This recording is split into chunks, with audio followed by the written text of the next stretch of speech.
You know, each and every year we have an annual meeting, and we couldn't wait to see everybody at this year's meeting. We had a lot in store for them. I'm really looking forward to this meeting today. You know, it's going to be nice to get everybody on the same page. You're not really supposed to be conscious of the camera. You're doing what you're doing. Once we got into the meeting, we decided to unveil a new plan that we had, kind of to shake things up a little bit with our Whitetail Madness series. This is the one I'm looking forward to producing, actually. This reality hunting. We want the viewer to be the fly on the wall, seeing what's going on. You know, this year we're trying to get into a reality style production to show viewers what goes on behind the scenes. It will be very demanding in that you will have to literally record everything that happens surrounding a hunt. And I'm not talking about just going out in the field and doing an interview. You got to record everything that day. Our format, our script is substantially different from years past, but I think that this reality base is going to work out well if we can get everybody on the same even keel. When you finish a hunt this year, I want you to look back and go, how did I make it different than what I did last year? How is this going to differentiate me from the rest of the subcontractors and eventually the rest of the industry? Ask yourself that question. Have I done it at a higher level than I used to be? And if you can answer yourself yes to that question, then you're on your road to what we're looking for. I was interested to see how it was going to be received from all the different videographers. We're wanting to hear information, and we want people to learn, and we want them to, you know, actually have a good experience. It's like renting an A title or an A movie. They're waiting to see that next production. Absolutely waiting. And we want to try and set our stuff a notch above all that, and we're going to continue to do that. Our goal was to stand apart from the rest of the industry and try and stay a notch above everybody else. I think everybody's on the same page. We're all excited to get the season started. I had some food plotting work I had to do.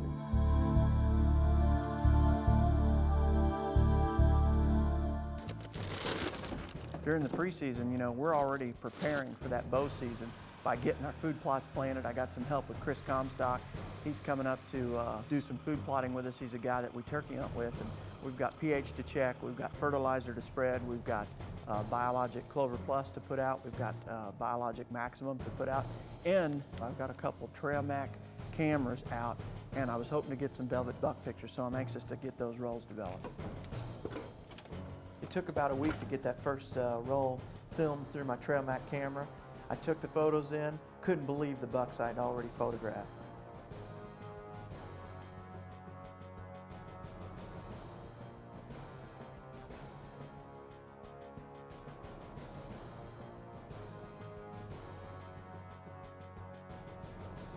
About the time I was looking at my photos, we got word from Ben Rising that he got some tremendous velvet footage. Tonight we're out here on a different farm that I've been trying to scout some deer on. And last night we filmed like 8 bucks in the field. And I think the biggest one was probably 180 inches. It's a big 5x4. It's an awesome deer. It's got about 10, 11-inch brow tines. But I know there's some good bucks on this farm, so let's just walk back here and let's see what we can get back here. Needless to say, we were highly impressed with that velvet footage. We're looking at this footage, and I mean, this giant 9-point obviously strikes you as just a monster, one of those bucks that's world class. He's out there eating in the beans and just was awesome footage. About that time, Ben pans over and some more bucks come out, all of them really nice, but that big one really dwarfed the rest of them. What a monster. That big deer was munching and chowing on those beans. He just couldn't get enough. You know, we've had some good velvet footage in the past, but he really set the standard there. I mean, what footage, what a big buck.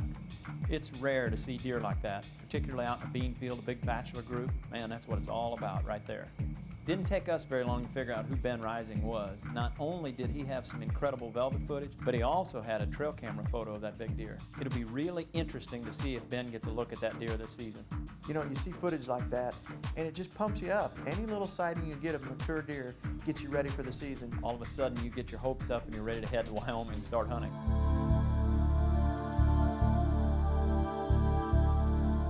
There's probably no more anticipation than when you first go hunting each year, and for us, that first hunt of the year is always going to be somewhere out west, and this year we went to Wyoming. Well, it's nice to be back out here. This is the first trip of the season, and I'm fired up to be here. Our anticipation was high, and we're out there to do a job, and hopefully if you get lucky, maybe even harvest one on film. I always enjoy coming out west because it's the first trip of the season, and for us, you know, the anxiety of that first trip is always a big deal. You can't hardly wait to get out here. Man, you talk about beautiful country. Gosh, I've never seen the river bottoms and just the sights you see every day. It's the reason we go out west to start our season in early September. You know, I've hunted Wyoming before, but this is the first time I've hunted it this early. I can't wait to get in a stand.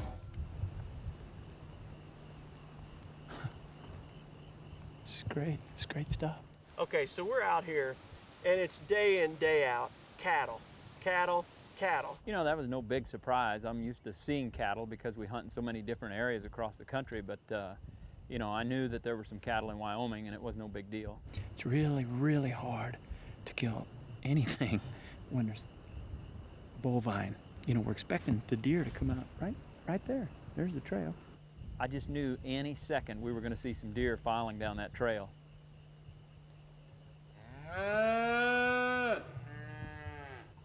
Well, to my surprise, it wasn't deer, it was more cattle. And more cattle.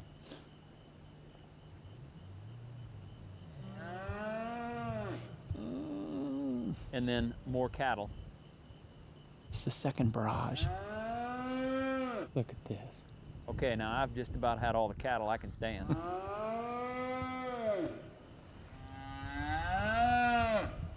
We got rawhide going here. You know, I wasn't real crazy about that setup to begin with, so I was ready to move. It's so easy for that high anticipation, that high level of excitement to just drop to the bottom when things aren't happening the way you want to. I was anxious to get up in this tree. This one looked good. I thought I had some pretty high hopes on this particular set. Wouldn't you know it, we got all settled in, and what do you think was the first thing I got a good look at? Cattle. Deer and cattle do not get along, and Terry and cattle don't get along very well either. I was gonna do something about it. I just couldn't tolerate it anymore. I had to get down.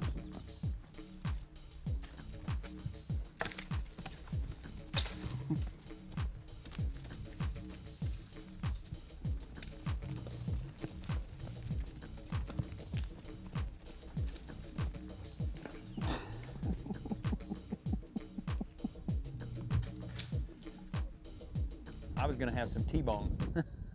We're out there to do a job, and we're out there to film whitetail deer, and all of a sudden you start seeing cattle instead of deer, and that's basically sums up our first 3 or 4 days of that Wyoming hunt. It was driving us crazy. Well, we're getting ready to go to our stand here. It looks like the conditions are a little severe today. Wind's blowing, it's been a near drought. We've been trying to stick to some river bottoms because the deer have been hugging to those areas that are a little more fertile, a little green. The fields just, I don't know, they've just dried up. So these are pretty bad conditions, so I don't know if we're gonna climb up tonight or not. We'll wait. If it passes through, we may try it. You know, that's something we don't get to see in the Midwest very often, is a big old dust storm like that. That was pretty intriguing. Mother Nature was letting us know that we were in Wyoming.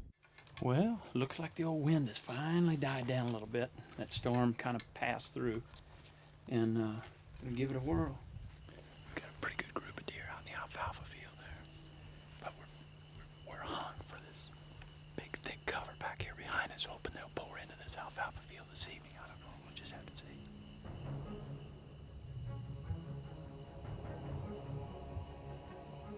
You know, I wasn't sure what I was seeing. The first evening I got a glimpse of that ringtail cat and caused such a ruckus with the turkeys that I thought it was a bobcat. Terry and I, neither one knew what it was. It looked like a bobcat, looked like a house cat.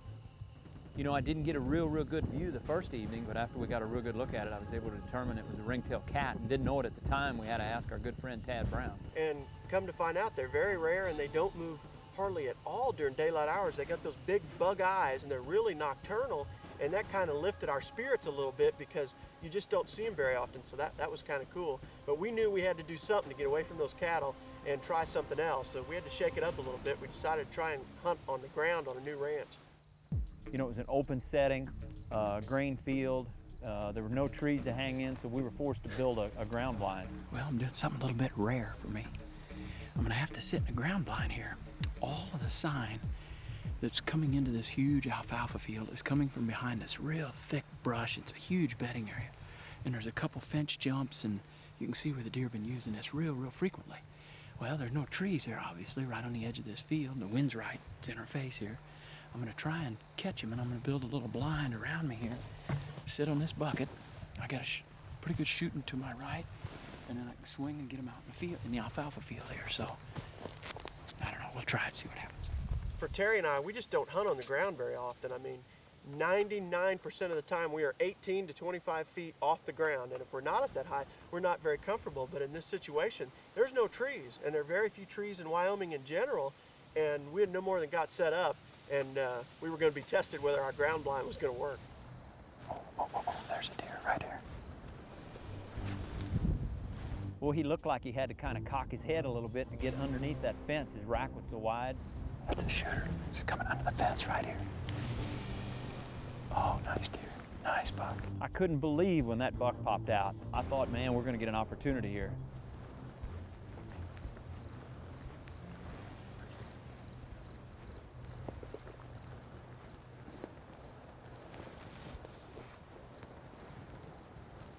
I don't remember the last time I saw something that vivid and that beautiful. The green field with that deer, as a, you know, on the field, it was absolutely gorgeous as far as the colors. Right there.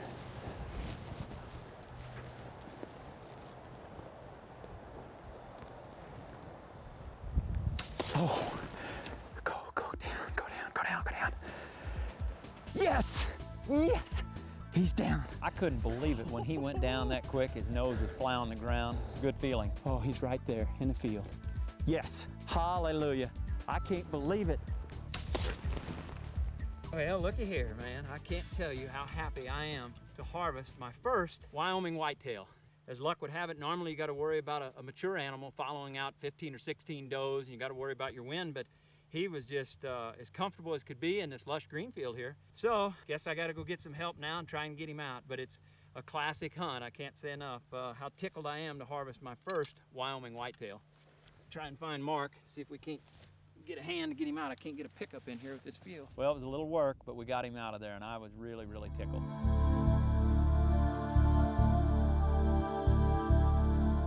Tell you, after a long hot summer, a lot of work, food plot prep, all your planning's done. I sure look forward to when Terry and Mark come in. We have a great time, and it's just good to get back into the hunting season. Looky there.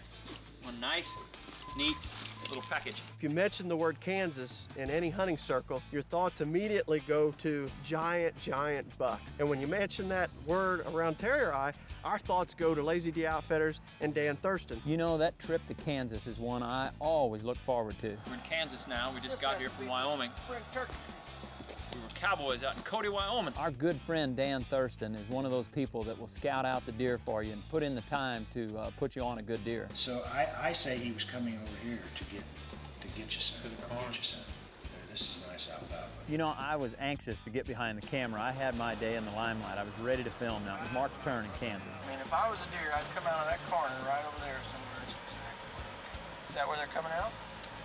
So you back in behind that timber, there's a big high cliff. It was fun just talking to Dan about wind directions and deciding where we were going to hunt. Straight west. Yeah, everybody was just in a good mood. It should go south tomorrow. Should be northerly. You got high pressures coming in out of the northwest, isn't it? We couldn't wait to get out of the Suburban because the conditions were similar to the previous year. Rising moon, high pressure, it's exactly what we were looking for.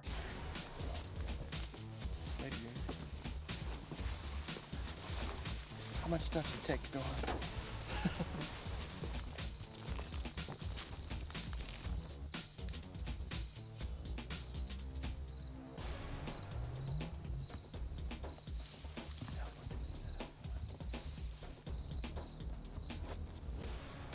Well, we were going to pull a fast one. We were going to do the old double team with the camera again.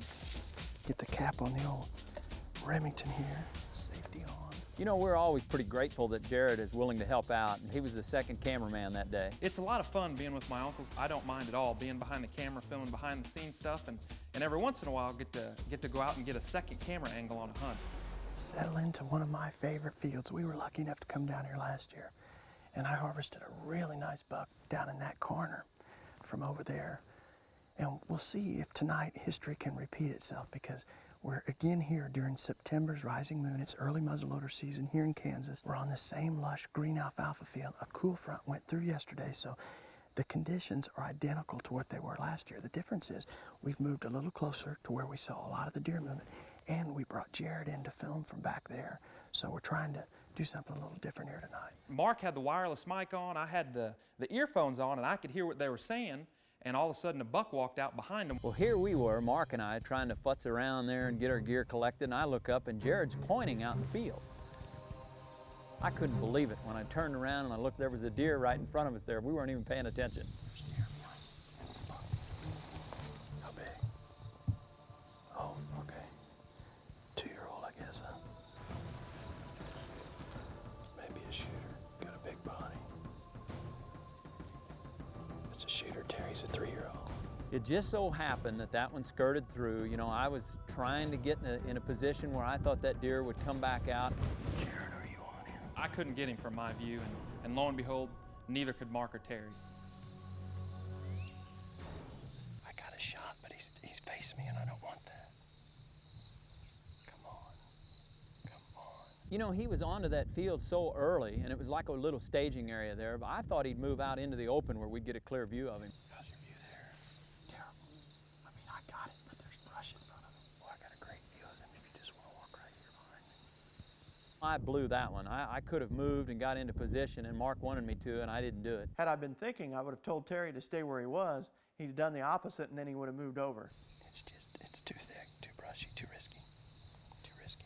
But there I was the consummate cameraman waiting for the perfect view, and it just didn't happen. Deer walked off. So the buck stayed a little bit behind the brush, didn't get the shot, but it ended up being a neat encounter, especially with Jared there to film the other view. It's about 20 to 8.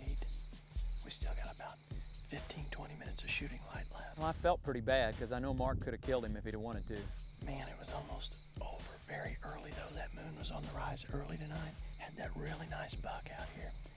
And I just wasn't comfortable with the shot. I had one clear opening when he was facing me, but that's just not a shot. It's not a high percentage shot, and that's not our game. But it was nice to see a nice buck like that on his feet in September. Good encounter. Oh, he was too small anyway. Mark wouldn't have been happy with it.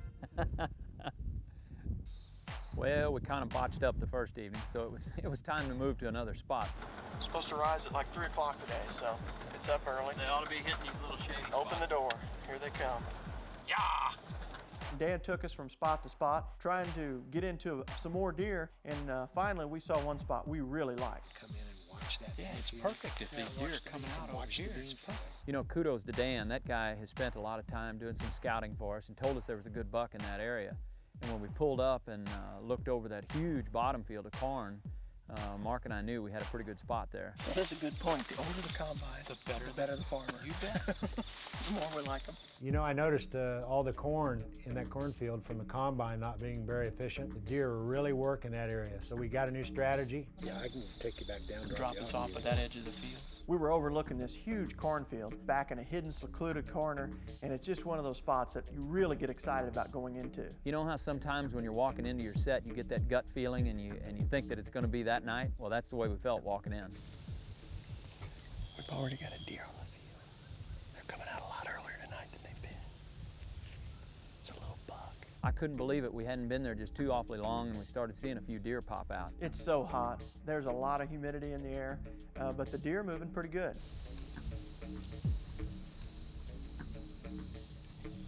Got a big buck coming in the field right here. Big buck steps into the field. I mean, there's nothing like the feeling you get when you see a target animal, and boy, your heart just starts racing.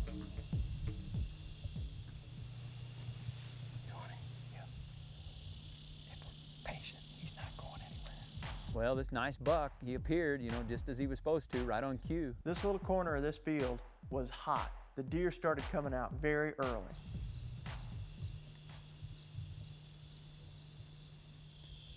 Man, it looks like there's a front about to hit us. I can see lightning off to the south. Those deer were out here, and then about the time the storm got close, like it is right now, they all just exited the field real quick. So it's as if they came out and got us something to eat and then went back in. Now, whether that big mature deer will come out yet or not, I don't know. But we're gonna wait and take a chance on getting a wet behind. That buck came out, and I mean, my heart skipped a beat. Here he come, tall tines, and he just immediately started heading straight to our tree. As always, we were trying to get our signal straight. We wanted to make sure we got a good sequence of video.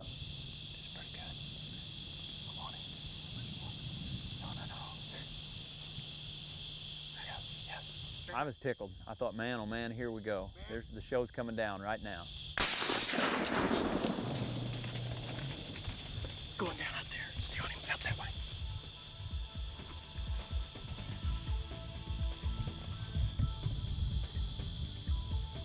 Go down.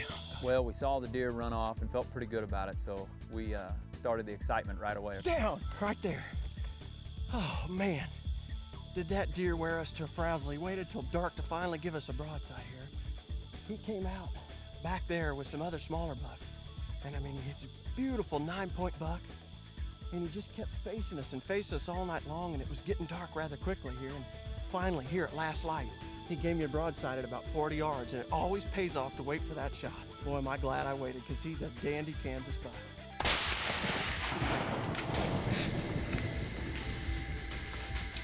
He didn't go 80 yards.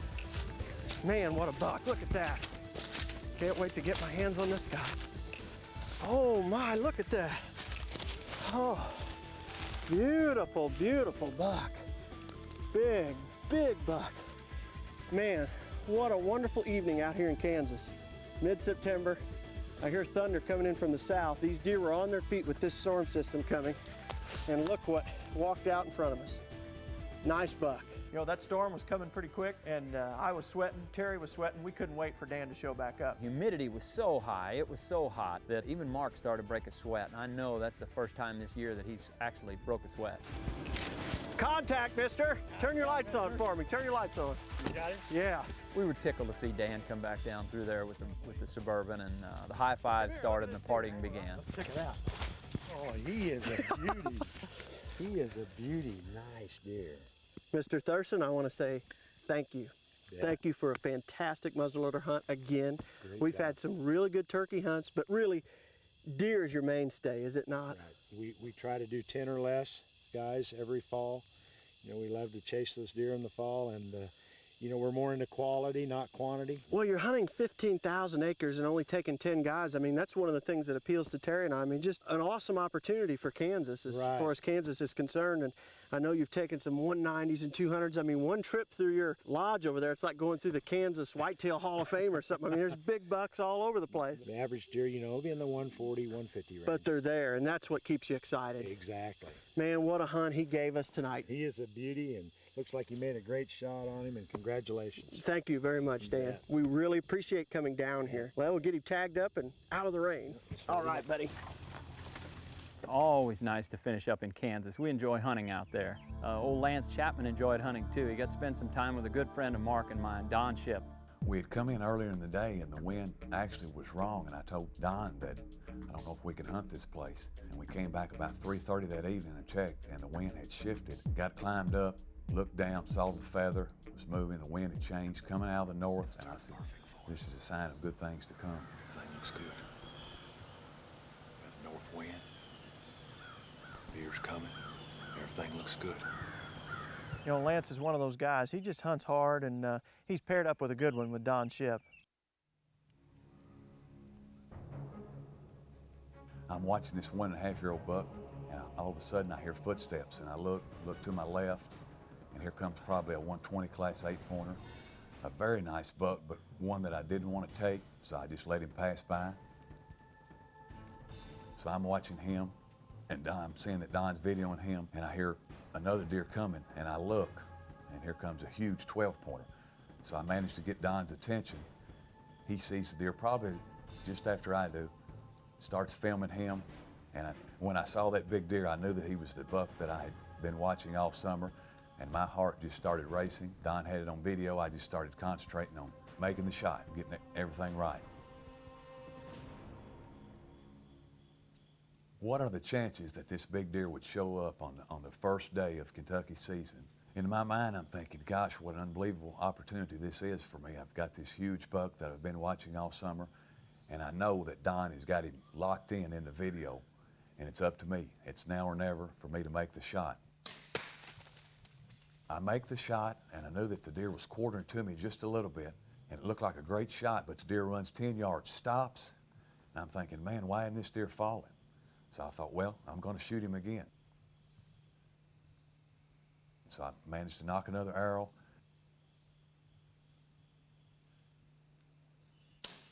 And it looks like the second shot hits within maybe an inch of the first shot, and boom, he takes off. Looks like a great hit. Oh man, that's awesome. Been watching these deer all summer. It's the first day of Kentucky season. We come in here kind of in the staging area, trying to intercept these deer going through the feeding area. And I'm probably a couple hundred yards off the bean field, and caught these deer coming down a trail, and looks like everything worked out for the best. And I tell Don, I said, it's getting late. This deer's acting funny anyway. Let's back out, come back the next morning, and look for this deer. When we went back that night, watched the footage, I saw that Don had did an excellent job filming. Both shots looked great.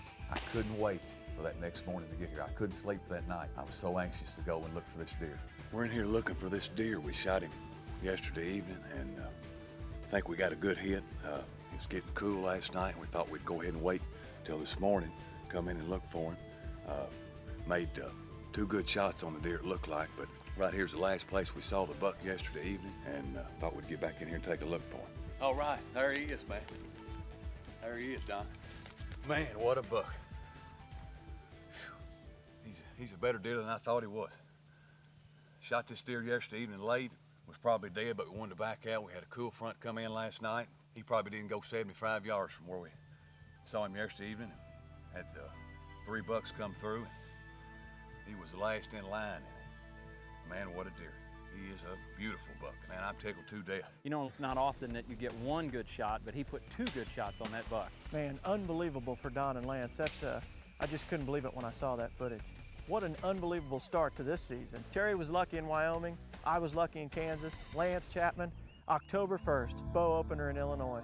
Terry's back up to bat. We're going to a water hole. It's mighty, mighty hot today. You know, October 1 brings out an anxiety level for a bow hunter in particular that is insurmountable. I'm half tempted to move this stand. You know, when you go in when it's this hot, you expect to see slow, subtle movement. Boy, were we in for a surprise. And we have not hunted this set for 2 years.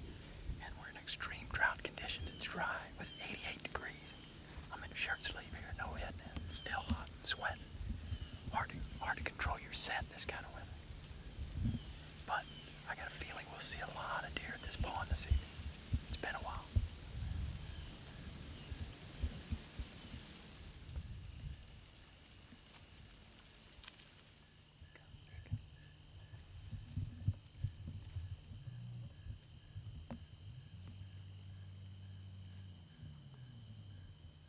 You know, it's a unique situation when you see an animal do something a little bit rare. And for us, it's always a huge, huge step trying to capture it on video. You know, it was right over Terry's shoulder. And when he stood up on his back legs, I about fell out of that tree. Unbelievable. You know, Terry just had a dumbfounded look on his face, and I'm sure mine was the same, because you just don't expect to see that when it's that hot. I know I looked pretty dumbfounded because I wasn't real certain what he was doing. He kept coming in and running around and running around. It was a show of all shows.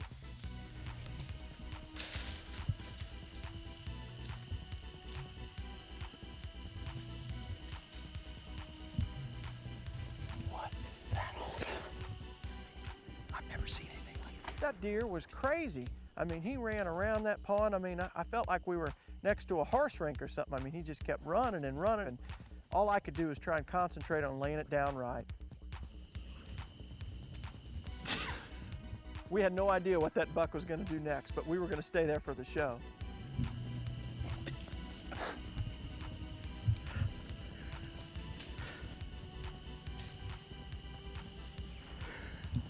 I don't get that. I've never seen that.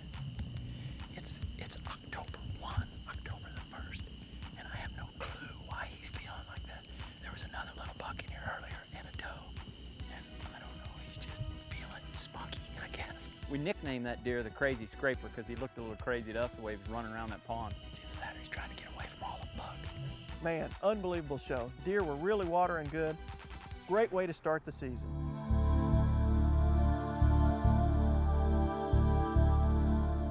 Well, Grant and I headed out into one of our suburban spots, and there's always good buck activity there, but this was early October. We were anticipating an antlerless harvest this evening. We're kind of in a rush. Dave and I decided to come out here after work, trying to get a doe harvested this evening, and we're kind of running a little late on time, so get to it. On our way to the stand, we did notice a buck had opened up a couple fresh scrapes, and I know we had a cam tracker up there, and we had a couple good bucks on photo. Most of them were right near dusk, but you know, we had a little bit of hope after seeing those open scrapes. Got a trail camera positioned right over our shoulder, looking at this scrape. But here again, we're out here to try to shoot some does, but there are some bucks in the area, so we'll see what happens. Here we are, mid-October, trying to get a couple does harvested out for this landowner. We're in one of our urban areas. And we'll see what happens. Cold front pushing in, there's some snow starting to spit now. This might be a good night. So there's some bucks flying around, but our main target tonight's does, so we'll see what happens. When we set out that afternoon, I tried giving Grant a different hat, but he thought that was his lucky hat that season, and he was bound and determined to wear it. What are you doing? I kind of thought it looked foolish myself, but you know, he was going to be himself, and he was persistent on wearing it, so I let him. It's just there for luck. Well, if it's lucky, that thing's never leaving my hat, goofball. The evening had pretty much got started. We weren't in the tree more than 45 minutes, and a deer just appeared from nowhere, and it was definitely a nice deer. And that's a pretty good buck. Look, what's he doing so early? As a cameraman, when you see that, it automatically sets you in overdrive. You have to start, you know, you have to start getting your camera ready and what have you. And that's definitely a shooter.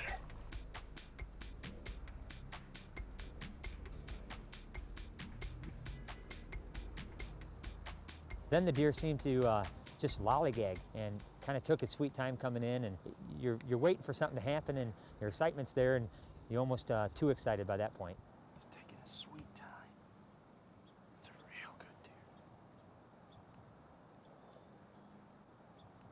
Then I'll never forget, he came in right underneath that tree, and he opened up a couple scrapes, the exact scrapes that we had saw when we walked in, and he threw his head up into the tree a little bit and pawed at the earth, and to see an animal do that close of, you know, that magnitude, it was just exciting. He's coming. Don't move. Take him. We couldn't get the shot off. We were going to shoot him earlier, and then we didn't know if he was going to come or go, you know, any closer, and he busted us.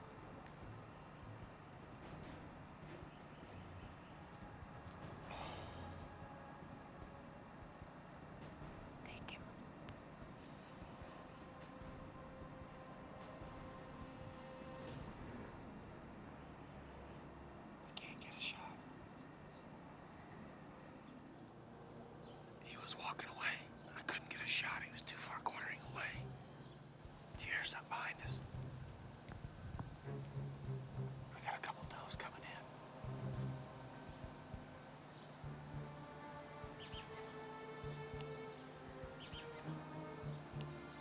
He's coming back.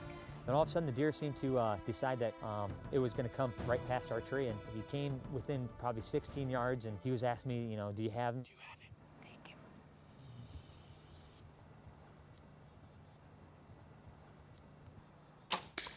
You know, when a deer looks up at you, you know it's now or never, and especially as a cameraman, you're thinking, you know, make it happen, Grant. And he hit him a little high, but he made it happen. I don't believe it. October 16th. It's my biggest deer ever. I don't know what to say. It's my biggest deer. I don't know what, I don't even have a guess what he goes, but oh my goodness sakes, what action. He come across this little hayfield here. He come in, he worked a scrape. He come right over, he come on my backside. And Dave and I were talking, and I couldn't get him shot because of my safety belt. I couldn't get all the way turned around. And he saw us. And he took a few steps away, and I thought the game was over. I let down, and all of a sudden I heard something behind me, and it must have been those does coming in. They came right in, and he come right back. Dave and I got on the right path. I drew 16 yards, and there he lays. What a night. October 16th. You know, we didn't get out here until 5 o'clock tonight. Dave and I both had to work. We got done with work, thought we'd sneak out to one of our doe spots, as we call them, trying to fill a couple antlerless tags, and this big brute shows up. First deer we saw tonight. He comes over, he makes a couple of scrapes. Over those scrapes that he was working, Dave's got a trail camera, and we're real anxious to check the film on it to see if we don't maybe have this exact deer on it. Never in my wildest dreams did I ever imagine we would be sitting right here tonight with a buck. especially a deer this caliber. What a beautiful 8-point. Full roll. The deer, when he had worked in, had actually passed one of my my cam tractors, and so we were excited to take him to the 1 hour photo and go get him developed and see if we had his picture. And I was gonna check that camera before we went in the stand, but we were late and it was full. We could have had a picture of that deer before you killed him. And sure enough, an hour later when we got him back, we had one beautiful photo of him. You know, those types of things when you're in the tree and you get to film, you know, a good friend harvest, you know, one of his biggest bow kills ever. And then you actually had cam tracker photos of him before that and seeing all the action that he did, you know. Those are memories that last a long time, and I know Grant's never gonna forget that deer, and I know I won't either.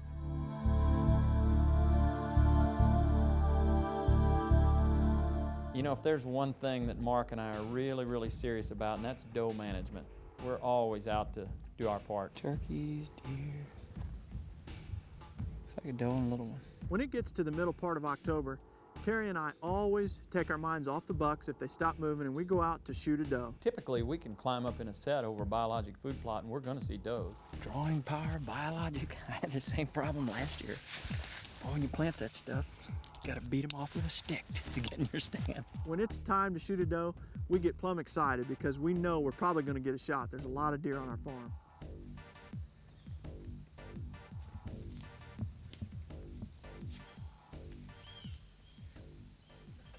Well, you know, here came my opportunity. I saw a doe coming, and I just knew it was a moment of truth. I was gonna make this shot. What's the pond? Doe comes out, I zoom in, chip shot. Come on, brother, make the shot. I don't know what happened. I just blew it. I could not believe my eyes. Missed that doe. I mean, anybody could have made that shot. You know, what are you gonna say? You know, you missed, and that's I did it. I screwed it up.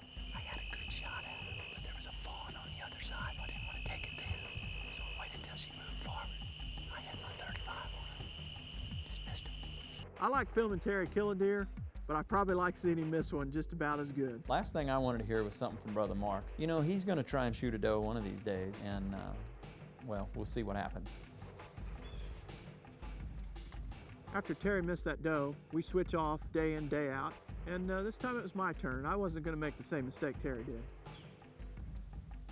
This doe comes in, walks out, perfect shot, and I should be thinking about the shot, and I'm thinking about Terry, thinking, I hope I don't miss this doe. I hate to say this, but I kind of hope he misses. Not that I'd rub it in or anything, but he's always good to tell me what I did wrong. Let's see what he does. It's a no-brainer. I mean, chip shot, 30 yards. She was a little tensed up, but I should make this shot.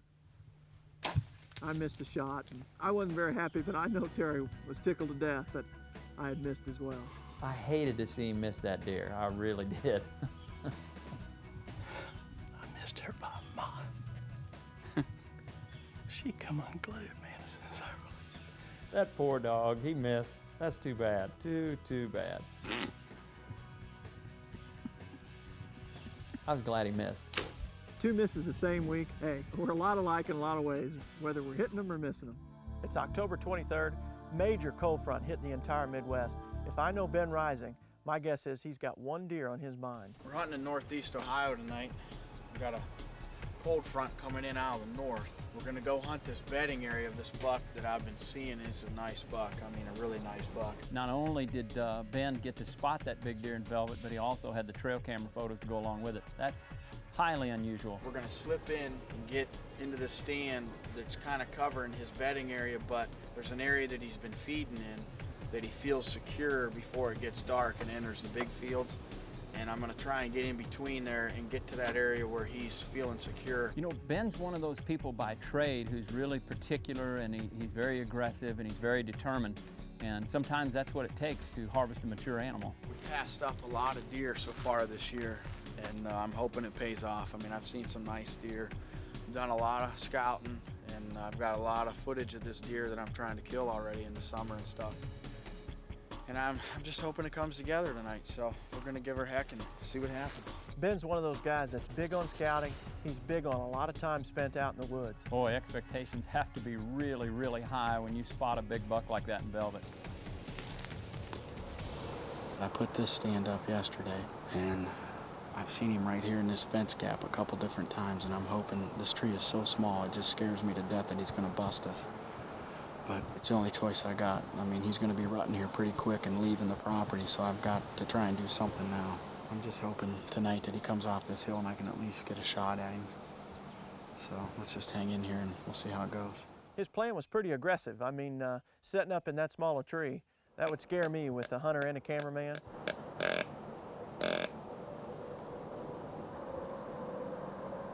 Big buck right there.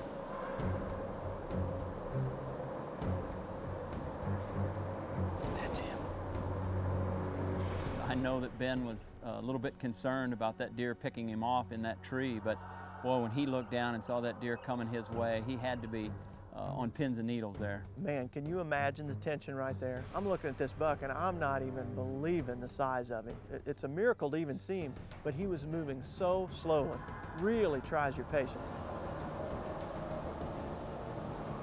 It took that deer so long to work in. I'm sure Ben went through the, the jitters and then calming down and then maybe some jitters again and then calming back down. He had a long time to look at him. Ben told me that buck was heading straight into his wind, so can you imagine the tension knowing that buck could smell you at any second?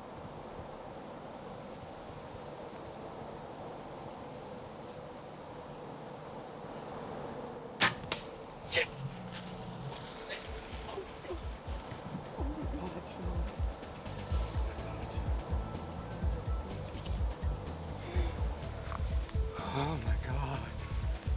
Oh. There, I went clean through it.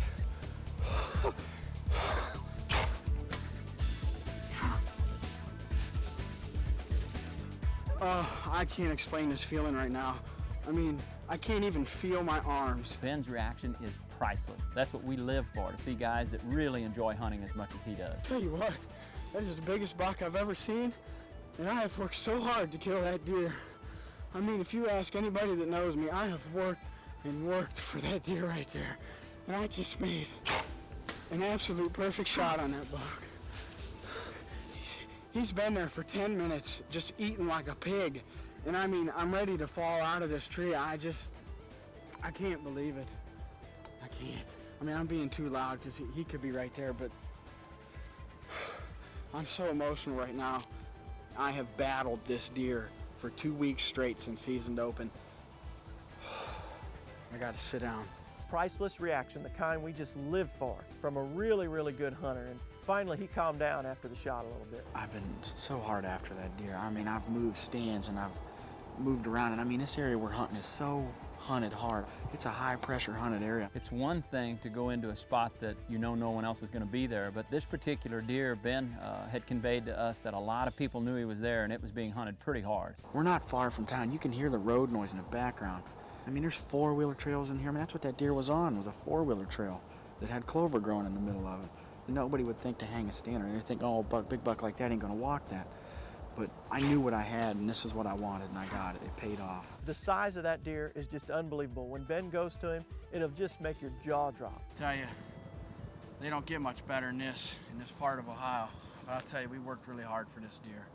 I mean, really hard. We filmed him in velvet, some awesome footage. But I knew this deer was here, and we hunted him, and I picked this deer out, and I says, you know, it's this one or nothing this year, and I stuck with it. But it's relatively early for a whitetail of this size. And we did some calling, and we put our stands in the right place, and I knew what this deer was kind of doing, and that helped. But I can't be any more happier. What a great buck. I mean, we've rough scored him. He's like 187, almost 190. Just an awesome buck for a 9-pointer. He's missing his 5th point here. If he had it, he'd be in the 200 class. And he'd really be something, but he's something to me right now. I don't care what they score. It's an awesome bow kill. Just an awesome deer. It's one of the biggest 9 points I've ever seen, and certainly the biggest 9-point ever taken on film. I mean, these are 13-inch tines. His spread's 19 and a half, just a beautiful buck. 9-inch brow tines. It's just awesome. Says something about the man when you know he can go in there and take a deer like that on video. He's the first person from Ohio that we've had associated with us as far as the subcontractor status, and I'm sure he's going to be with us for a long time.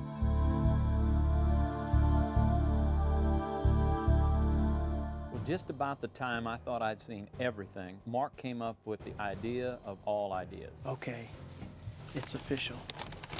The deer have driven us crazy, to the point that I'm gonna go to that box blind right there, hang a stand on one of the posts, and hunt it on a north wind. This is a fantastic area that we have here. I wasn't believing this. Okay, this was one of our best spots. We've shot more deer out of that blind than probably any single place on the farm, and he decided he was going to do something a little bit different with this one. They always feed in these beans, but there's no trees here. You can't hang a stand within 50 yards of where this deer movement is. You can't hunt on the ground because it's a rolling hill. You can't see him, so we're going to get in the air, and we're going to film from the box blind, but shoot out of the stand that we've hung on one of these posts. I'm going to put cedars up here for front cover, okay? Up to about here on me, so it'd be about here, so I can shoot over them. And then behind, I'm gonna hang some back cover, and we should be pretty well hidden. Great idea, you know, it's all real novel, but those deer are so close, and the thermals and wind right there is so sensitive, you have to be extremely careful because they're right in your hip pocket. It's official. We're crazy. They've driven us mad. Well, he had all the faith in the world that this was going to work, but I still wasn't sure. Terry resisted it. He did not want to do it. He didn't think it would work. And I had my own doubts, but I knew it was a good spot. And just out of desperation, I wanted it in some way to sit here. Well, we went ahead and persisted, got the blind built, had plenty of back cover, had good front cover. We had so much cover, I don't know if you could shoot out of that thing. You know, it's one thing when you've got a free range of motion with a bow, but it's different when you're hunting in an enclosed area like that. Well, as the evening progressed, you know, we went ahead and set up, and I'm up top, he's down below, and there's some communication issues. It's easy to think about it, it's hard to do. You go on up there and film now. What do you want? We really never thought about it, but once we got into it, we realized there was a communication barrier. So in our feeble little minds, we decided to come up with a system of knocks. Okay, what's our signal? I don't know. Just tap if you see a deer, and tap twice if it's a shooter. I'll say, are you on him? One tap. Yeah. Okay. You know, I'm from Missouri, so you're gonna have to show me that this is gonna work. You're just gonna have to prove it to me. Give me an enemy. Okay, we just got in our blind.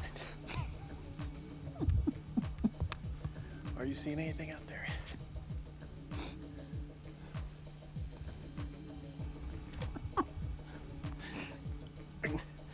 Are you gonna give me the microphone?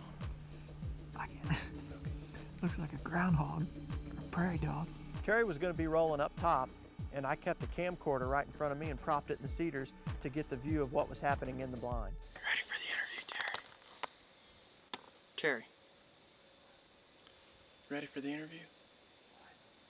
The interview, you ready? I knew from the start there was going to be a communication problem when Terry couldn't hear me.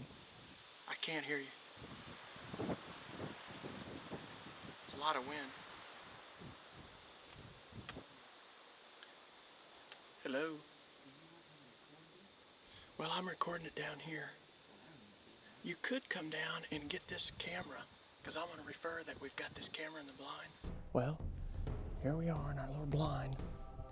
We're all set up. We've got a north wind, which is perfect. It's absolutely perfect because we seldom see deer back here. They love to walk this ridge. And for years, we've watched them back here from other spots that we've hunted on the farm. Terry's gonna go up and film out of the box blind. I'm gonna have this camera set up, a remote camera right here on me to get my type of reaction and draw and all that good stuff. And we'll see if this works. In all of our years of bow hunting, it's probably the craziest thing we've done, but sometimes you gotta get crazy to kill one. We'll see if it works. As dusk began to get closer and closer, sure enough, we had several does come out in front of us there.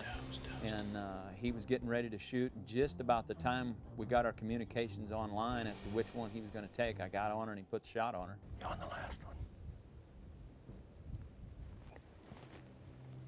one.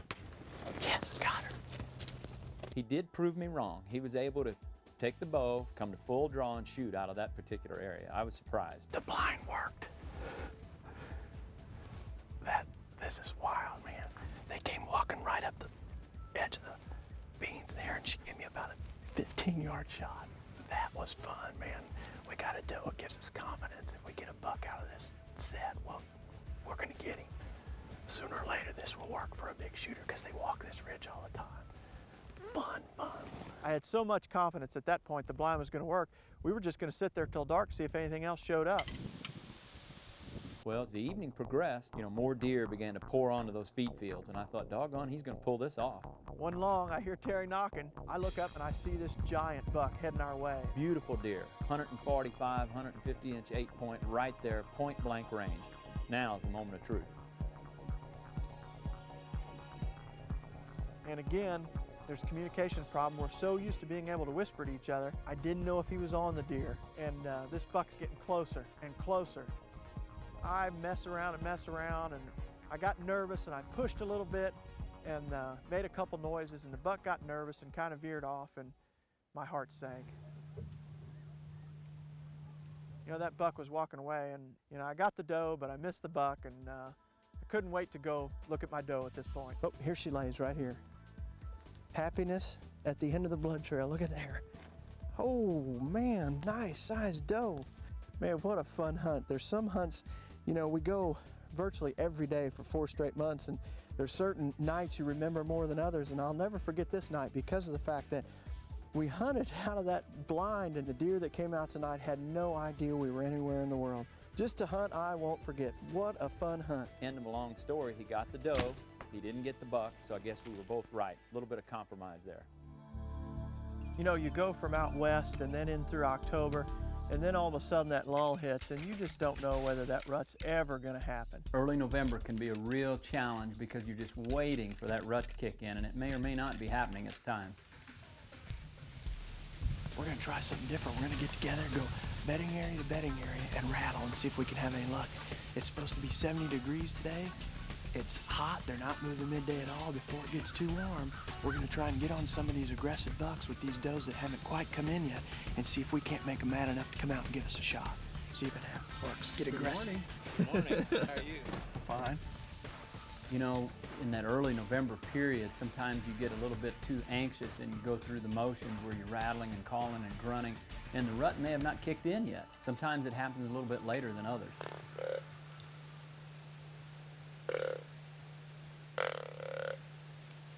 We've got it figured out. The deer just don't always agree with our plan.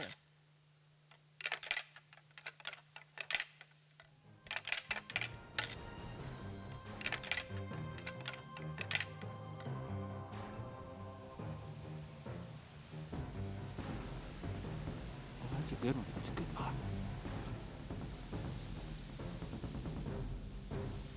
If we were as good as our plans, we'd have a lot more videos on the market, I can promise you that, but some of the best laid plans go astray. That's kind of cool. Yeah. Did you get a good look at him?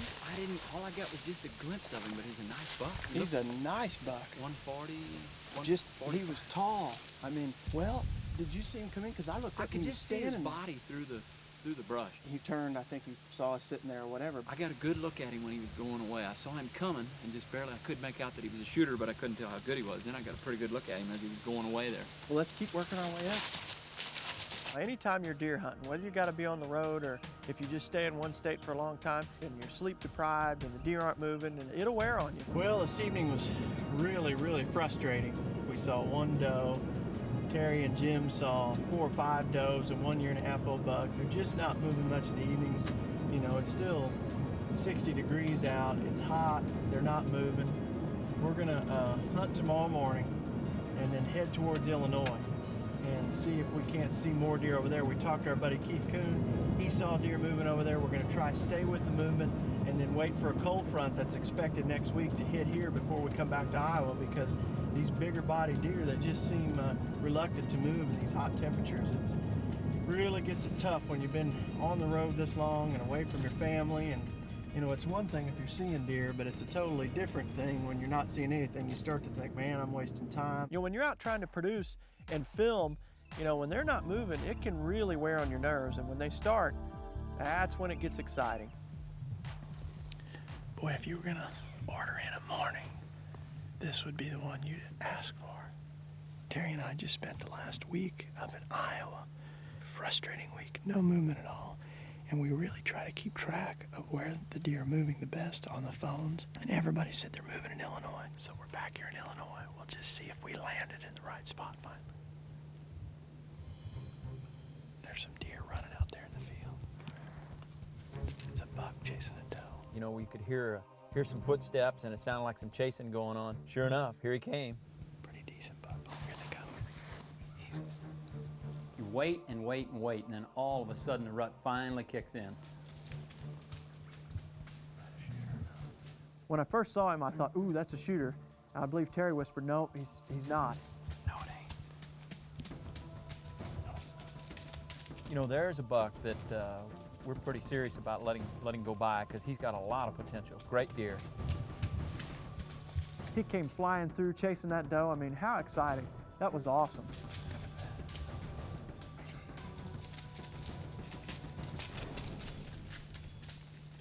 This buck was flying. I mean, he was hot on that doe's trail. They're going down the hole. Well, that'll pick your spirits up. You know, when the rut's on like that, all of a sudden your blood gets pumping, you know, you're ready to go. Man, you go the whole season and you're lucky to ever see a deer, dog, a doe that close.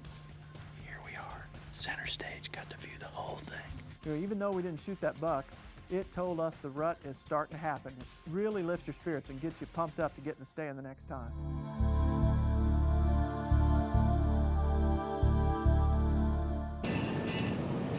Well, here we are. We're headed up on our first hunting trip, our first stops in Kentucky. Man, it's an unreal feeling. You get pumped up. I've not been in the stand all season. Can't wait to get started. Well, we got to Kentucky. We spent a couple of days up there. We've been seeing a few deer, a few year and a half, few does. And Joe was ready to go. He was wanting to head up to Illinois. And I was really wanting to stay one more day, and I talked him into staying.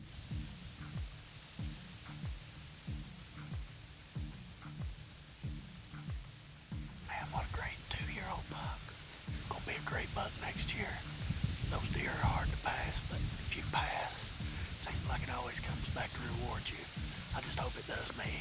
And after we left Kentucky, on the way to Illinois, all I could keep thinking about is how we should have left a day earlier and had another day's hunting in Illinois. So from Kentucky, it was on to Illinois, and the first order of business there was to hang a set in the spot that we call the fence row. For some strange reason, over the last couple of years, that set has a tendency to disappear, so we sort of take that down every time we leave. So we got settled in that night, and we couldn't wait to get started the next morning.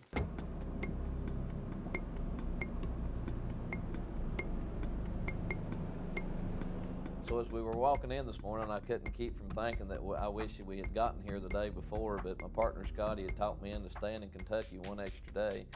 And it probably worked out to the good because we'd hit the wind direction right, and we may not have got to hit that wind direction if we'd gotten here the day before. So I was really excited about getting to hunt my favorite spot. We hadn't been sitting in the tree stand maybe 15 to 20 minutes, and we had a doe come busting out of a thicket. And we knew it was the peak of the rut. And sure enough, we heard a buck grunt. Here come a nice 10-point buck coming out of the thicket.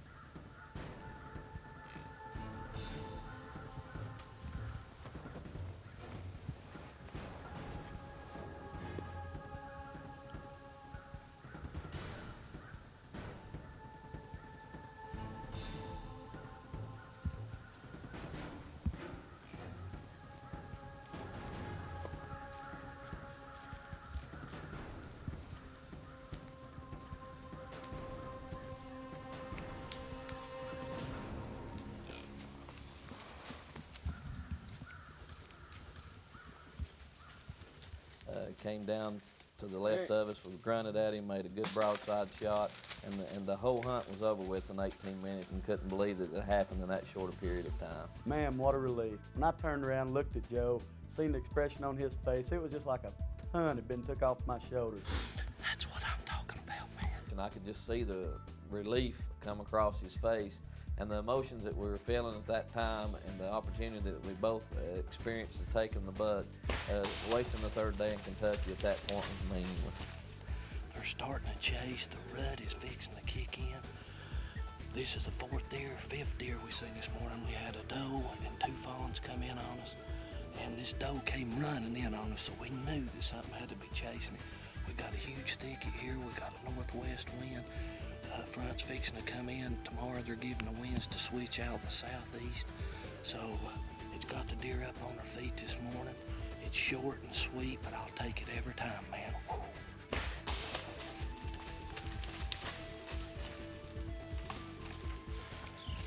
Oh, man, right here he lays, right here.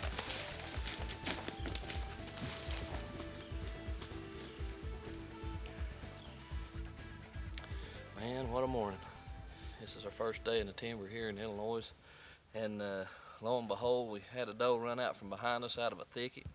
This nice mature 10-pointer came bolting out behind her, stopped and ate a few acorns while she ran down the hill.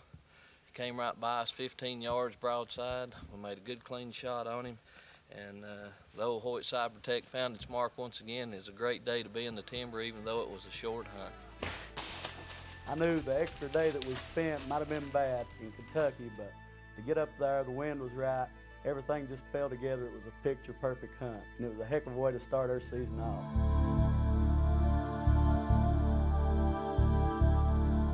You know, you often hear us talk about the roller coaster ride of emotions that we go through as deer hunters, and typically in the Drury Outdoors series, you see the big deer getting killed, and you know, everybody happy and just everything going the right way for the hunter.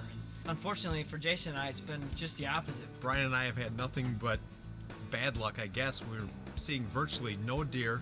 We've put a lot of time in, and the best thing we've seen are 1.5 years and a few does at far distances. It's not even close enough to drag anything good by. And it's just been extremely frustrating. And so we're hoping to break up the monotony a little bit, having the Franzens over here for dinner tonight. It's going to be a nice little time. We're just here hanging out, having a cookout tonight. We're excited. We've got permission on a new 40-acre plot that we're going to try tomorrow. We've heard there's a lot of big deer there, good activity. Hopefully tomorrow's the breaking point. We sure need something to turn for us. As I climbed into the stand this morning, the same thought that's gone through my head numerous times this fall kind of entered in again, and it was the thought of whether this morning would be the morning of opportunity.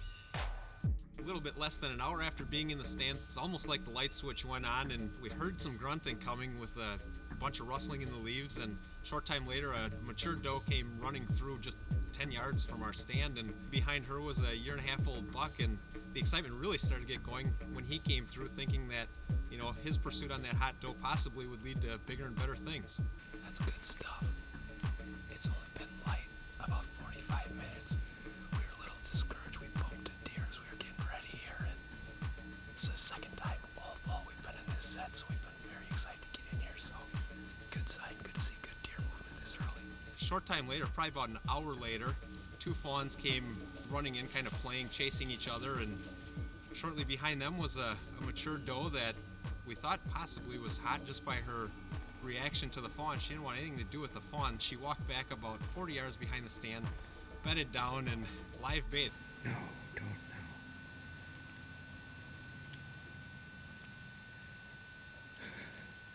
We've got a doe that just bedded down about 40 yards behind us.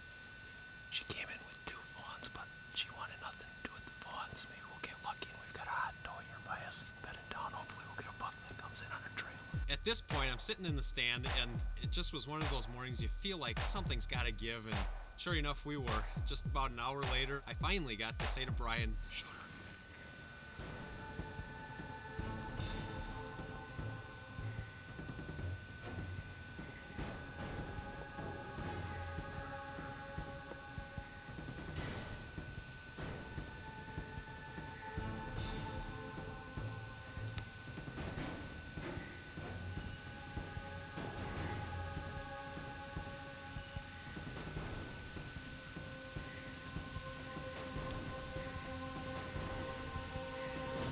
Brian and I had joked several times this fall about who would be the one to blow it when that big deer finally shows up, and he quartered away at about 60 to 70 yards, and I stopped him and I shot and missed. Lucky for me, the second shot found its mark, and what a feeling that was. Yeah, baby. I don't know where the first shot went. I must shot right over the back of him. Oh, this has been one of the most humbling falls Brian and I have hunted our tails off, and the deer were moving this morning. I mean, we had several we had a couple does come through, a fawn, we had a small buck come through this morning. Oh my gosh. I'm shaking like a leaf. This is awesome.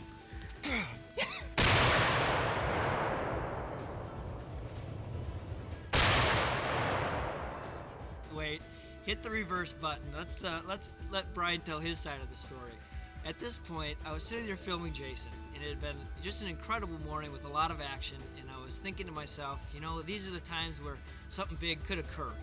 And sure enough, Jason turns to the camera and he says, "Shooter." I'm thinking to myself, yeah, right, it's been this long fall. I'm gonna turn around and see this little spike buck coming through the timber. And sure enough, it was a giant. And I got on the deer, got him in focus, and while it was a little brushy, I was giving him the green light because there was no question in my mind that this is a deer of a lifetime, and I wanted to make sure I was on him. And then Jason's got the gall. He shoots and he misses the deer. I couldn't believe it. At that point, I was like, are you kidding me? Fortunately, Jason kind of regrouped and let another one fly, and it caught its mark. And you know, the rest is, as they say, is history. But what a great morning. What a fun story.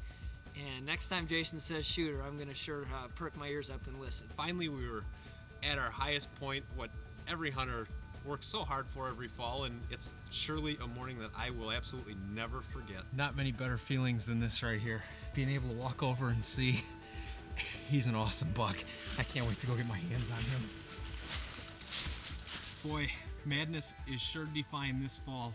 We've hunted our tails off, and until this morning, we haven't even seen a 2.5-year-old. And you know, madness has got several meanings. I think one is the excitement and just being drove mad because you're in the wrong spot at the wrong time. Quite frankly, we've been driven just pure mad anger because we have not even seen deer.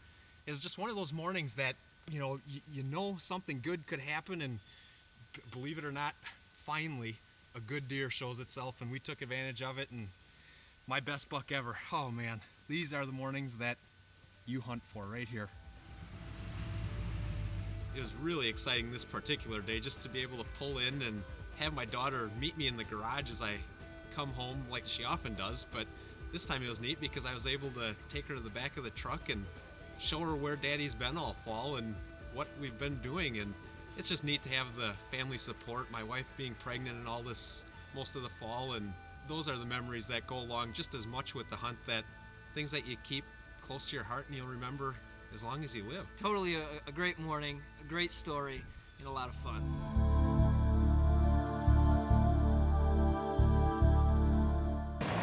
Yeah. What do you think about that old tag? I like that, Joe. Where'd you get that at? I had it made there at home. There's 3 in the world. There's 3 of them? There's 3 of them in the world. What would you give for the last? Whatever you take, buddy. How's it going, guys? Pretty good. Good to see you, boys. See you too. Camp life's always fun. Mark and I love having these guys into camp. It's always a good time. Everybody gets fired up. We're sharing stories back at camp of this buck and that buck, looking at video on TV. That's a time that you always remember. The rest of your life, you'll remember those times. That's the fun time about deer hunting. Because they were coming angling across the field, and every one of them ran into that spot. It's fun having everybody in camp. When you've got guests like Brad Rucks and Joe and Scotty come up and hunt with us each year, it's a lot of fun just having everybody in camp. We share a lot of stories. On the trail, it wasn't picking them up. What are you doing here? Checking the camera. The big giant turkey. We always enjoy having Brad Rucks in. He's a really good friend of Mark and mine. Here, put that in your pack, but don't take it home. I won't. Brad's been with Krause Publications for a long, long time, and he's made his way up through the ranks. He's now a publisher. He's got 4-inch arms. We pride ourselves in trying to put our guests on a really good spot, and we usually try to save a spot for Brad because we enjoy having him in, and he's such a good bow hunter.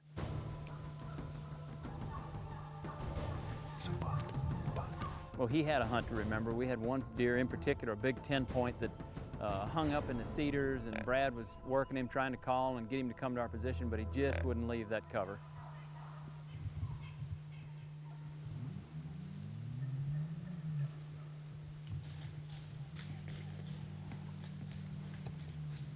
Doggone it. Some days place it's just not made to be. He was coming. I think he heard another deer.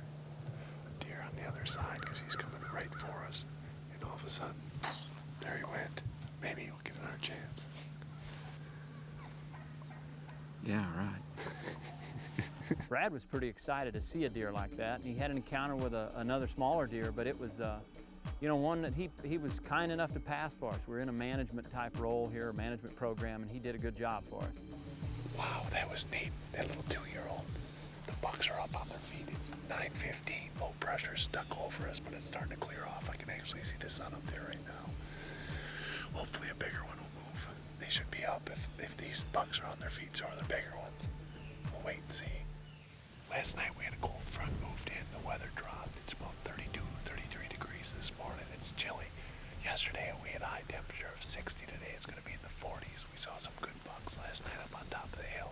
We're hoping they're going to work this way. Some does should be visiting the cornfield here this morning. We'll see if it works out. Here comes a buck. You know, the next morning I went with Terry, and Jim was filming Brad, and we had some clouds move in and colder temperatures, and I mean, it got the deer moving. He's coming in fast.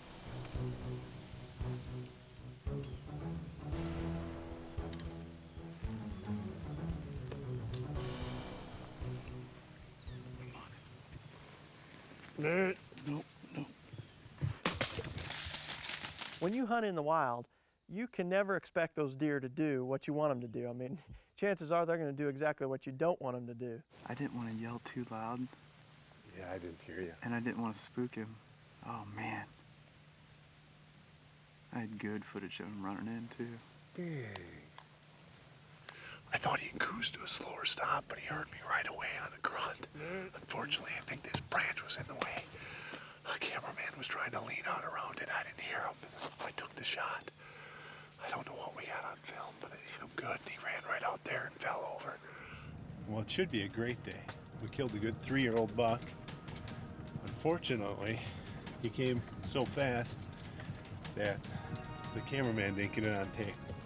It's one of the worst feelings that you can ever imagine. I mean, I should be happy, and right now, I'm so sick to my stomach, I feel like I'm gonna get sick.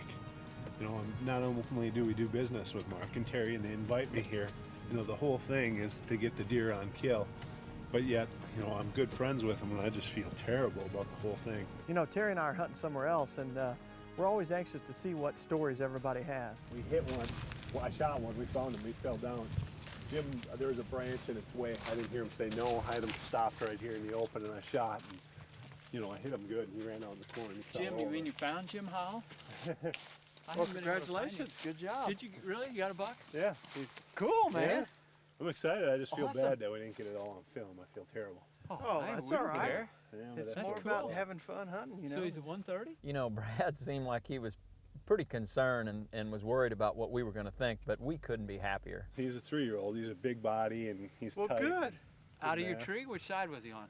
He ran right down. We had 30 seconds. He ran down that path from up on top, like by the Oh, sycamore. it's that Shark Time 3-year-old. Oh, the same one we saw last night? Well, like this big. Yeah. We this saw him wide, the other tall. day, that evening that I killed mine. We saw Good. him. He's got good body on him. He's a Cool. big deer. Well, let's go look at him, buddy. Congratulations. Awesome. You know, you've got a buck of that magnitude right in front of you. Brad did the right thing. I'm glad he got that buck. He fell out in that little open patch out there. We dragged him all the way to the corner. You'll see him laying right up here. That's good. Close to 130, Brad. That's nice. Good 120, job. 125. Nice. Great deer. He was on a mission. I mean, he's trotting down like that on a good pace, and I didn't think he was going to hear me. So, you know, I already had my bow back, and when he came, you know, all the way through that first little tree, he just stopped right on a dime right there. I dropped down the pin, and when I anchor, the other thing is I put my glove, my finger right up by my ear, and shot. That's when Jim's like, he goes, we didn't get it. I didn't see him. I was like, oh no. You know, they explained what happened, and we were like, don't worry about it. I mean, that's bow hunting. That's the way it goes. Those deer don't read the script. Good job, Brad. Congratulations. Yeah, that's awesome, mister. We love seeing them down. Yeah, absolutely. Let Great. me back up. Goodness, he's heavy. You know, we were tickled to death. I was glad that he got that deer. He was concerned and a little bit worried, but it didn't bother us at all. Once we had Brad's deer loaded, we couldn't wait to get back to camp and share the good news. Brad Rock got him one, boy. It's fun being in a stand and all, But sometimes getting back to camp can be the most memorable thing about the whole fall, because everybody's having a good time, you're with your buddies. I mean, it's a lot of fun around camps, especially when somebody has a deer down. Brad had another tag, so he's gone to Iowa, and Terry and I are staying in Illinois. We'll see what comes up there.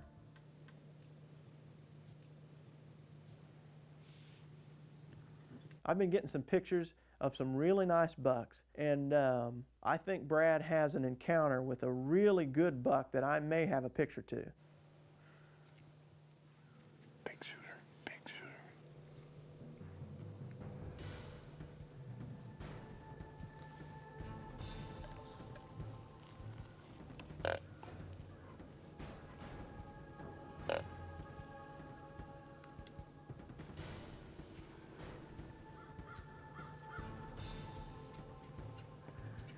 You know, this buck's coming hard, and all Brad needs to do is get him stopped and take the shot. Meh. Meh. Meh.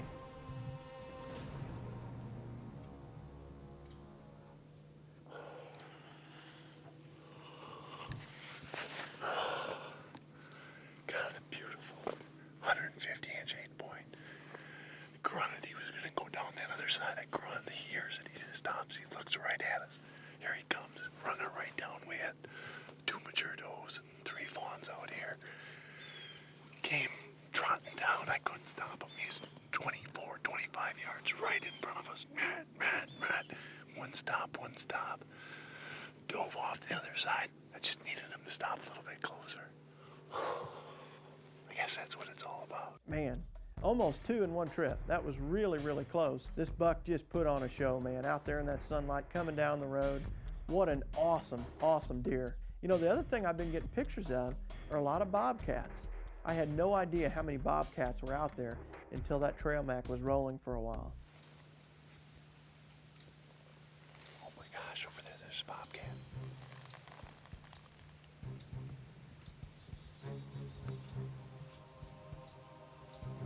What a big bobcat. I mean, that thing looked huge. He's going around marking his scent on the edge of that cornfield. He's marking his territory. That's something you don't get to see every day. That's just totally awesome.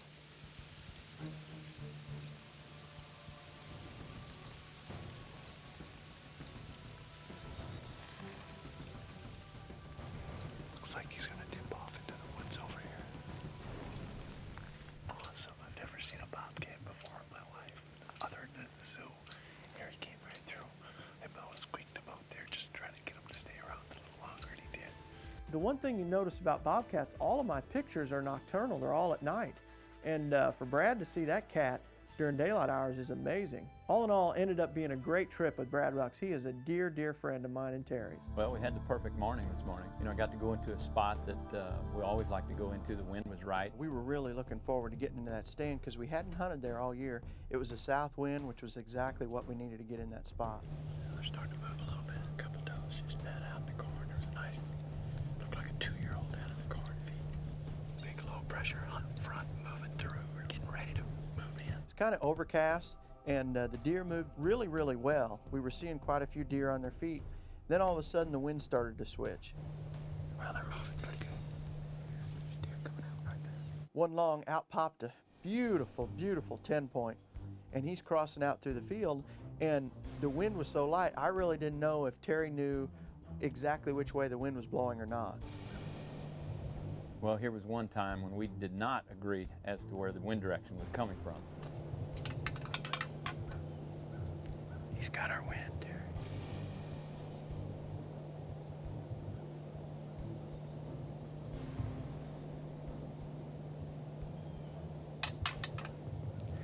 He got our wind.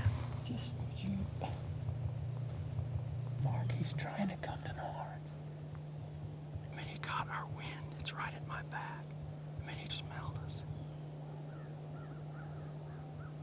I decided just to shut up at that point. And I think he was in the mood where he'd have came if we'd have tried it. He was trying to get through it. Well, that buck went off and we didn't get a shot at him, but you know, it was no big deal. There was a lot of deer in that particular farm, and I knew maybe if we stuck it out, we'd have another chance. We recognized that first buck from some trail photos we'd had and other encounters, and it was probably 9:30 or 10, and down at the other end of the field, man, a dandy popped out. Look at his rack. Sure enough, the next buck that popped out was a really, really nice deer, dogging a doe, nudging her up through the beans. And the more he started nudging her and dogging her around, the closer he got, and I just knew I was going to get a shot at this deer. He's nudging her. They're coming this way a little bit. When a deer pops out that far, especially when they're behind a doe, you really never expect to see them come your way. But when they turned and started heading our way, our eyes were popping out of our heads, I promise you.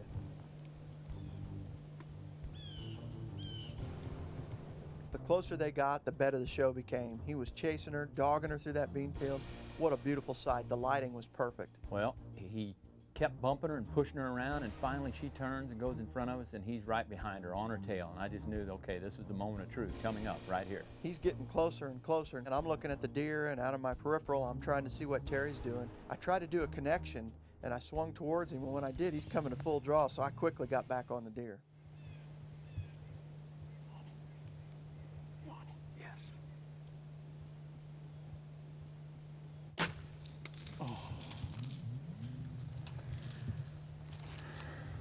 Well, seeing what's happened, knowing now, looking back, I misjudged the yardage. An open field situation like that, sometimes it's hard to do. It's no excuse. I'm not trying to make any excuses, but I shot right over his back, and I just screwed up. Life goes on. 40-yard shot. By the time the arrow got there, deer was already getting gone, boy. Beautiful deer, 7 by 6. He's 13 points. Real wide. Gorgeous buck. Did just what you want to. Doe popped out, followed her right in front of the tree. As soon as I released, boy, he was going. Man, my heart sank when he missed that deer. You know, and I was trying to liven him up, and all I could do is try and think of a joke and say, you know, maybe you're ready for gun season, but I don't think Terry was in the mood for a joke at that point. Hey, what? You ready for shotgun season? If there's any saving grace, that particular buck has got more potential than any deer I've seen in the last 10 years. So hopefully we'll get a look at him again next year. He'll be a lot bigger, I know that.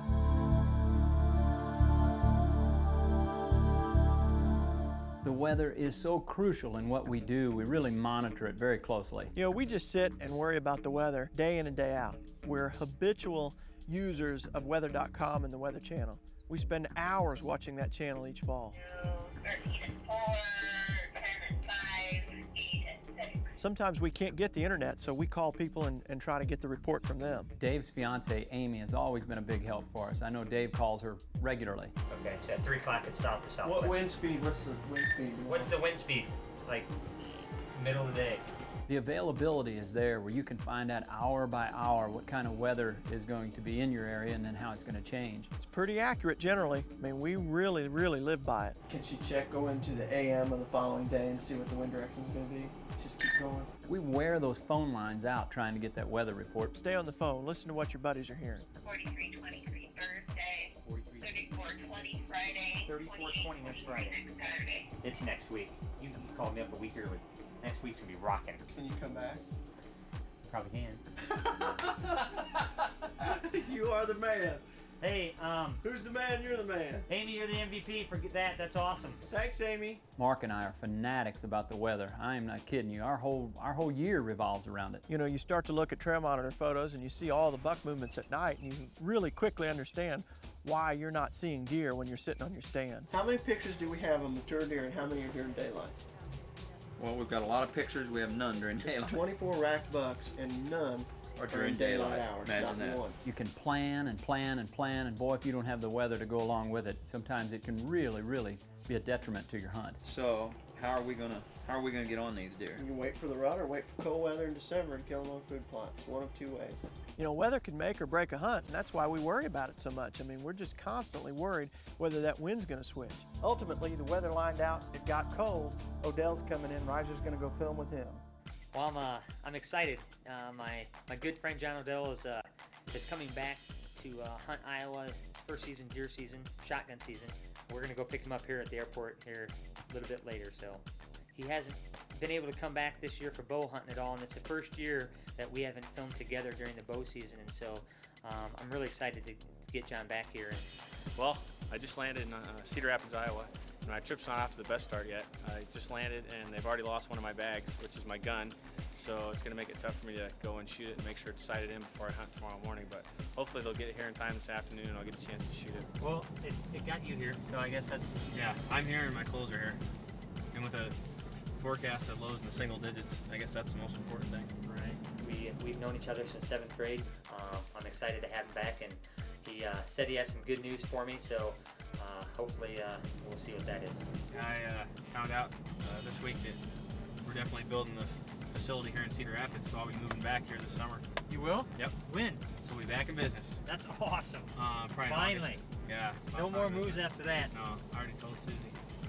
When I got here from Seattle, the airlines had lost my gun, so I got it back last night. So I wanted to go ahead and shoot it just to make sure everything's all set before I hunt this afternoon. So I'm gonna go ahead and take a shot, make sure everything's all lined up, and should be ready for tonight's hunt.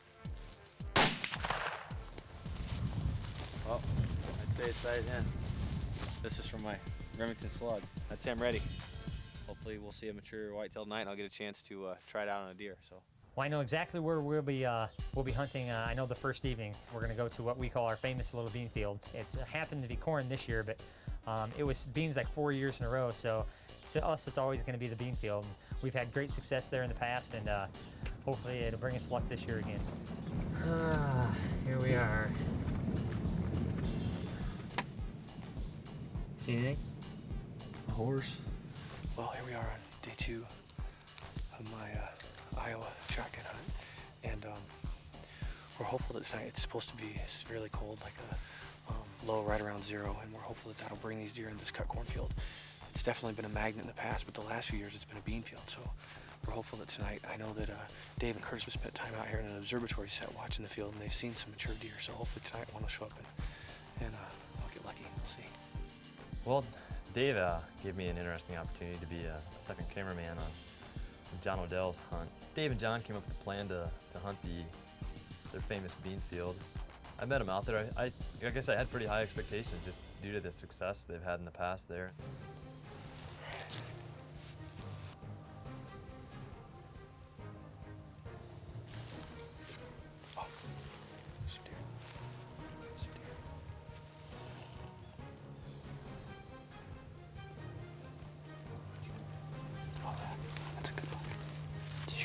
By John's voice, you would have sworn a booner had just stepped into the field, but you know, he hadn't done as much hunting, and you know, he's been living in Seattle, so this was his first deer, and definitely a mature deer that John, I knew, wasn't going to pass coming all this distance, and so he was ready to pull the trigger right away, and it was exciting to know John was that excited about it right away.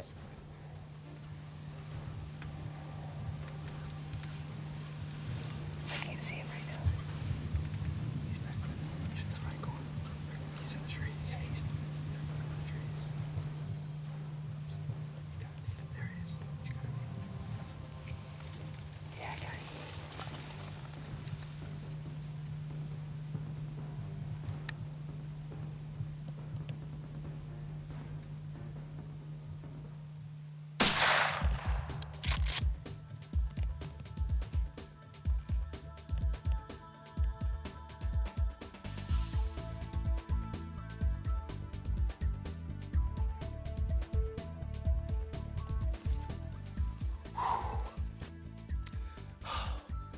Yes, it's a nice buck.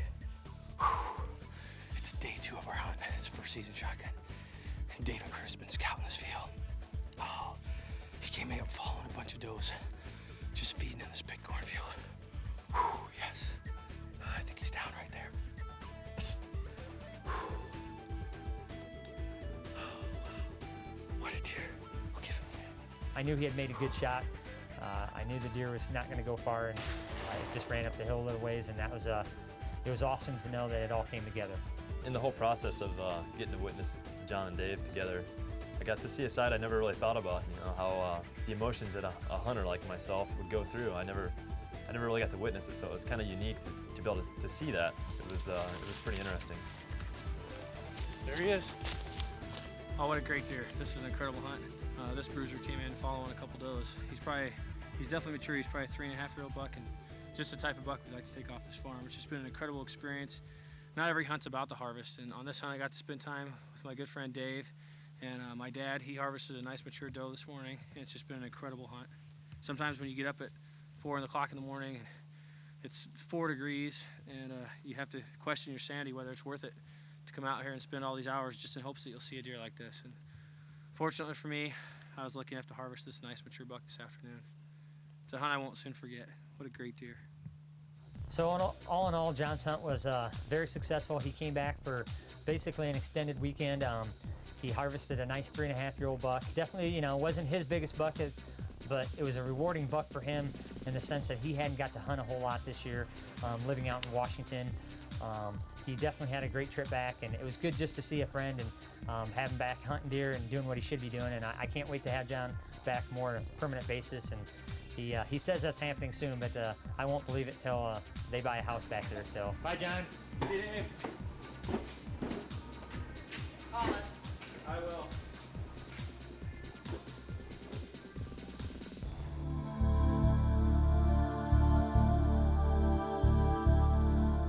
You know, Mike Hanback's a really good friend, and I couldn't wait for him to get here. He decided to travel without a gun because of the way the airlines are anymore. So I told him, you know, use mine, but let's make sure we go out and practice before we go to the field. You know, if I'm out of state going on a hunt, have opportunity to borrow a firearm, muzzleloader like I do on this one, I always want to become familiar. But a lot of times that's not just shooting it from a bench. You want to get out here and simulate an actual hunting situation. Shot the gun at 100, 150, and it's stretching it for a muzzleloader, but I want to know what that gun's doing at a lot of different distances. Mike's an awesome rifle shot, and he was grouping with that gun better than I do. Pretty pumped up about our little field test we did here. First 2 shots were from 150, which is a lot of times max muzzleloader range. And we had a group in here about 2 inches low and a little bit to the left, so we moved it to the right.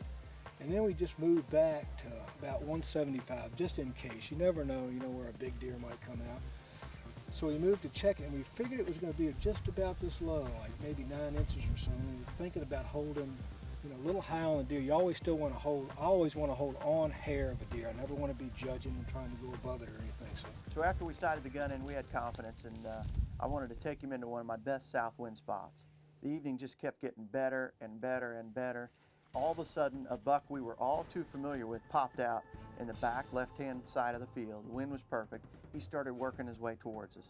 I'll never forget Mark's little, oh, there he is. Oh, see that monster? I look and this gigantic buck walks out of the corner.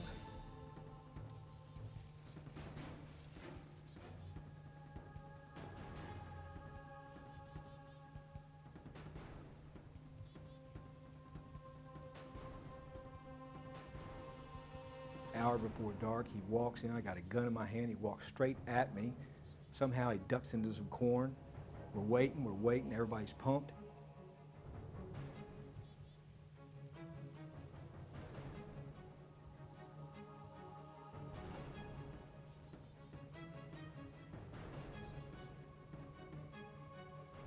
He got into the corn, and then there was a little bit of a waiting game as we sat there and waited for him to emerge.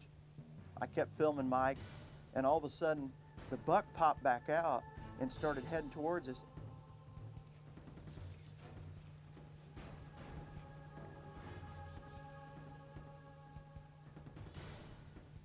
And he got perfectly clear for me, and then he decided to turn, go back into the corn, and Mike didn't have a shot. Well, with the deer getting that close, we had to make a move. So Mike got his gun ready, I had to get the camera ready, and in the meantime, a doe spotted us.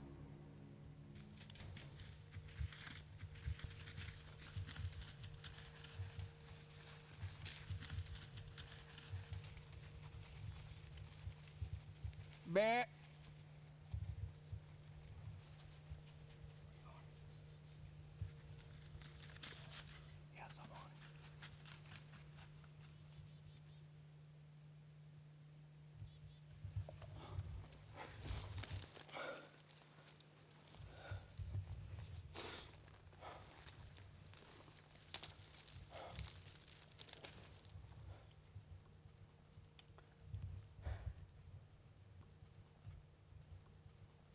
Hour before dark, he walks in, I got a gun in my hand, he walks straight at me. What happens? Doe spooks and gets away. A lot of times, that's really the things you remember most, more than shooting a deer, the ones that get away. I fell back, I couldn't believe it. I was shocked. Our hopes just sank to the bottom of that field, and you could see it in Mike. It just deflated him. I tell you, it's a big deer. It's some intensity right there. Case of a good evening and a bad evening all rolled up in one right there. Great deer movement, which we thought it would. The front was coming in, so deer moved great, but too many deer as it turns out. A lot of does, and they kept drifting off us pretty good, and then one doe got in here real tight and just kept looking at us probably for 15 minutes, kind of just a little leery, and a big buck walked out. And he walked in a spot where I couldn't get a shot, and just as he was coming back out, I mean, she'd been looking, and she decided right then she was gonna bust me, making that last little move into position to get the shot. So I felt really bad for Mike. So we continued to hunt, and we decided to build a cedar blind out in the middle of the CRP field. We didn't build a very elaborate blind. We just drug a few cedars in and enough for back cover, because that's the key, because we were setting up for about a 150-yard shot on this buck. you can see, got a little cedar blind here, and feel real good about this spot. Lots of cedars in this grass field. We blend in right in. The wind's perfect. We sat there all evening, had some does close, and they were right over Mike's shoulder, and that gave us confidence that the blind was working because they didn't see us. Saw one little 1.5-year-old buck. He came close. You know, we'd seen a lot of deer coming by this blind, and they didn't know we were anywhere in the world. And then right at dark, you know, Mark looks up, boom, he spots this deer, and here he comes, a big 8-pointer over the ridge. And we said, there he is. You know, we were really thinking about possibly getting up going, and I look up and saw a silhouette up on the hill. And I mean, it was action time. Cedars. Oh, it's a good buck. Stop it. Make sure you stop it. Comes across the cedars. Ready?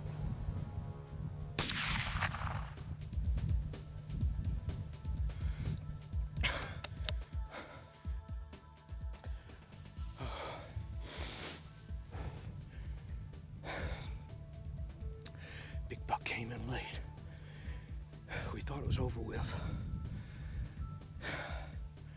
Does are already gone by. I don't know.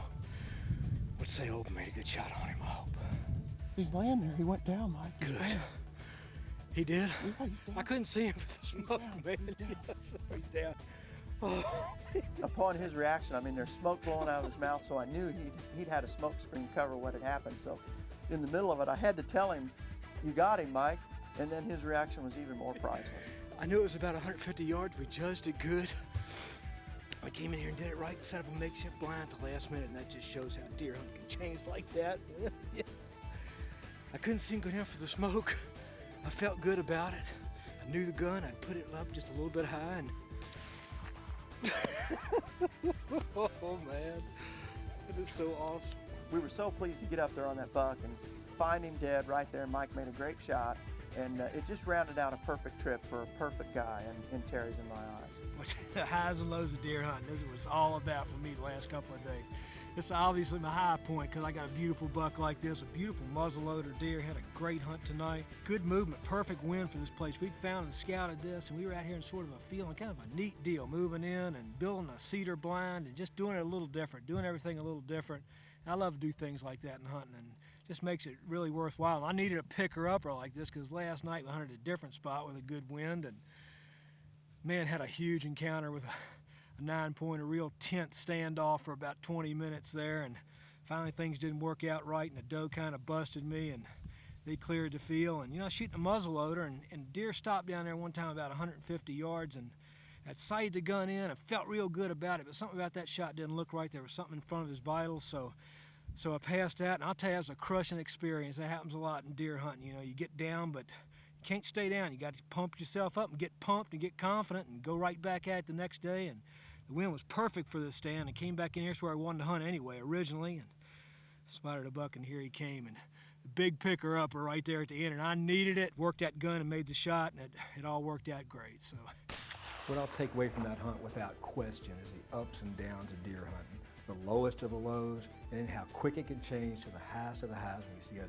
great big buck like that coming over a ridge, you make the shot, there's nothing like it.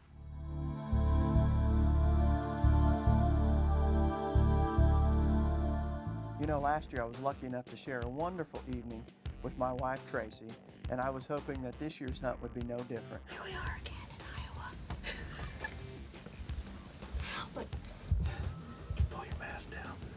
We had a south wind spot, and it was perfect for one of the box blinds that I have on the farm there. And Tracy prefers to hunt out of a box blind as opposed to a stand because of the safety factor. It's cold again. The wind's blowing. Hopefully we'll see some deer. The evening started out wonderful. The deer started moving. We were overlooking a beautiful bean field, and all of a sudden I could see it was going to be a repeat performance. This giant buck stepped out at the back right-hand corner.